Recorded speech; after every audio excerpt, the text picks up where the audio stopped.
Gagawin ang lahat ni Moira para balikan siya muli ni Doc RJ Tanyag. At tanging si Zoe ang natitira niyang alas para balikan siya ni RJ. Pero ang hindi alam ng lahat, may sikretong tinatago si Moira dahil sa sobrang pagmamahal niya kay RJ nagawa niyang magsinungaling. Alam ni Moira na si Zoe na lang ang dahilan ni RJ para kausapin siya, kaya habang nabubuhay siya hindi dapat malaman ang sikreto niya.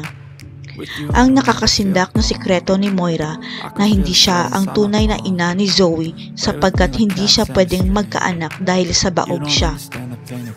Kaya bantay sarado palagi si Moira kay Zoe dahil natatakot siya na baka iwanan siya ni Zoe sakaling malaman nito ang katotohanan.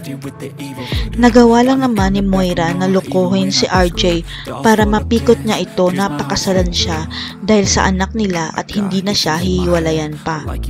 Nakaplano lahat ang ginawa ni Moira dahil sinigurado niyang nasa ibang bansa si RJ para sa residency nito nang sinabing buntis siya. Para pagbalik sa bansa ni RJ, nakapanganak na siya pero ang totoo inampun niya lang si Zoe para maisakatuparan lahat ng plano niya.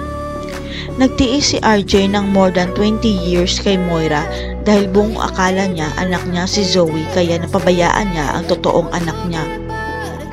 Kaya pala mas pinapabura ni RJ si Annalyn dahil hindi niya ramdam ang lukso ng dugo kay Zoe dahil hindi siya ang totoong tatay nito.